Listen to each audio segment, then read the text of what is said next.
નમસ્તે ભાવિ શિક્ષકો, બિકમિંગ બેટર સાયકોલોજી હબમાં આપ સૌનું હાર્દિક સ્વાગત છે. હું છું ડૉક્ટર શ્રવણકુમાર ખારાણી. મિત્રો, આપણું મિશન ટાટ ટેટ 2026 ચાલી રહ્યું છે અને આજે આપણે મનોવિજ્ઞાનનો એવો ટૉપિક ભણવાના છીએ જે પરીક્ષામાં તમારો 1 માર્ક 100% પાકો કરાવશે. આજનો આપણો વિષય છે બુદ્ધિનો અર્થ અને બુદ્ધિ આંકનું વર્ગીકરણ. આપણે સમજીશું કે બુદ્ધિ કોને કહેવાય અને આઈક્યુનું સૂત્ર કોણે આપ્યું. અને હા મિત્રો, ખાસ ધ્યાન આપજો, વિડીયોના અંતે આપણે આજના ટોપિક પરથી કેટલાક અગત્યના પ્રશ્નોનું મૂલ્યાંકન કરીશું અને તમારા માટે એક પ્રેક્ટિસ પ્રશ્ન પણ છે, જેથી તમને ખ્યાલ આવશે કે પરીક્ષામાં કેવા પ્રશ્નો પૂછાય છે. માટે વિડીયો છોડીને ક્યાંય જતા નહીં, છેલ્લે સુધી જોડાયેલા રહેજો. તો ચાલો શરૂ કરીએ. સૌથી પહેલાં જોઈએ બુદ્ધિની વ્યાખ્યાઓ, એટલે કે ડેફિનેશન્સ ઓફ ઇન્ટેલિજન્સ. અલગ અલગ મનોવૈજ્ઞાનિકોએ અલગ અલગ વ્યાખ્યાઓ આપી છે, પણ આપણે આ બે જ વ્યાખ્યા યાદ રાખવાની છે. પહેલી વ્યાખ્યા છે LM ટર્મનની. ટર્મને કહ્યું છે કે વ્યક્તિ જેટલા પ્રમાણમાં અમૂર્ત રીતે વિચારવાની શક્તિ ધરાવતો હોય તેટલા પ્રમાણમાં તે બુદ્ધિમાન છે.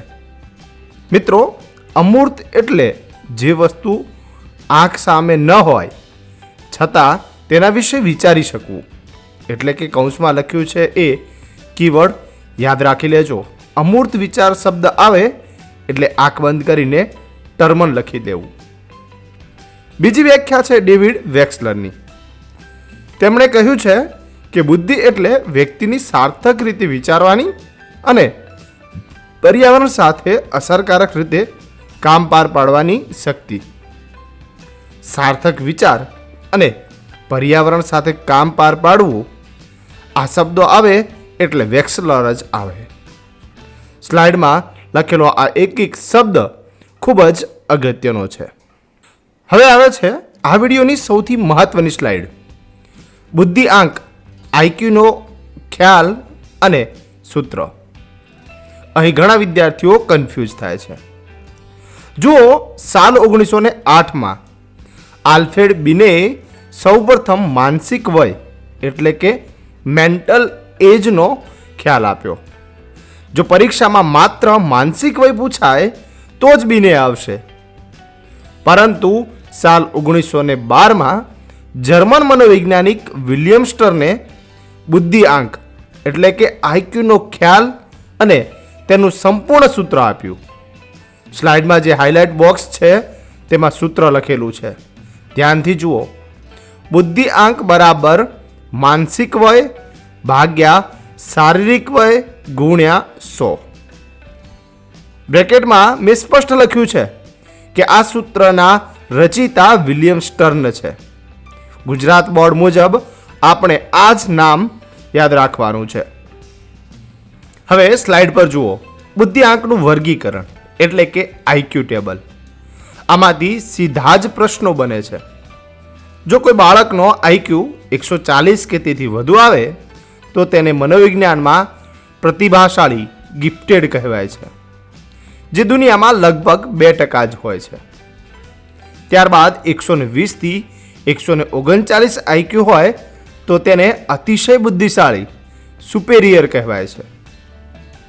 110 થી 119ના બુદ્ધિઆંકને તેજસ્વી હાઈ એવરેજ કહેવાય છે.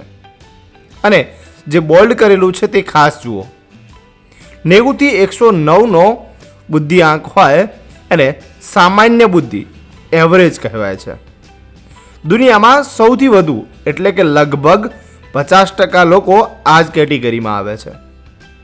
ત્યારબાદ જો આઈક્યુ 80 થી 89 વચ્ચે હોય તો તેને લો એવરેજ કહેવાય છે. અને છેલ્લે જો આઈક્યુ 70 કે તેથી નીચે જતો રહે તો તેને માનસિક રીતે પછાત ગણવામાં આવે છે, જે પણ સમાજમાં લગભગ 2% જેટલા હોય છે. આ કોષ્ટકનો સ્ક્રીનશોટ ચોક્કસ લઈ લેજો. તો મિત્રો, મેં શરૂઆતમાં કહ્યું હતું એમ હવે સમય છે મૂલ્યાંકનનો.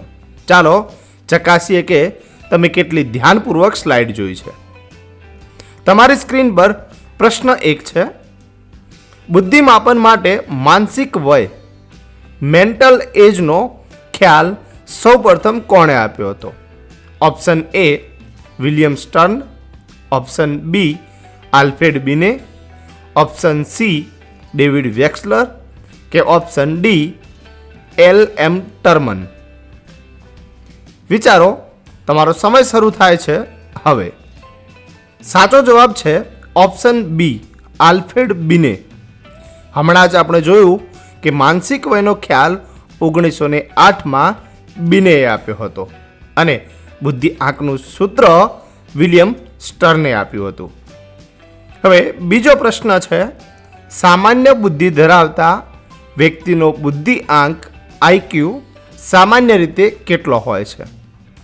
ઓપ્શન એ 70 થી 89, ઓપ્શન બી 110 થી 119, ઓપ્શન સી 140 થી વધુ કે ઓપ્શન ડી 90 થી 109.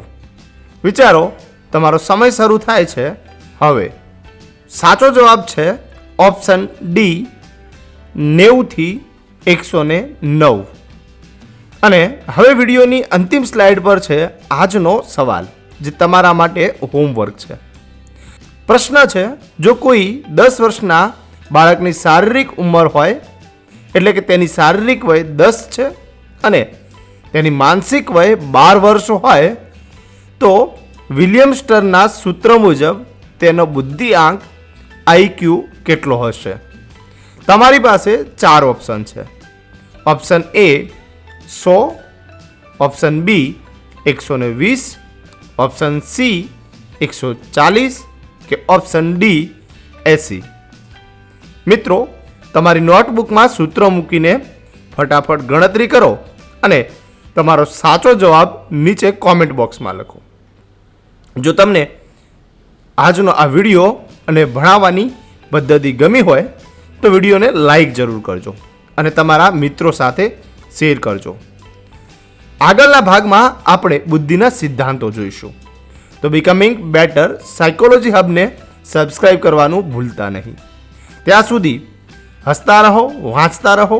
જય હિન્દ, જય ભારત.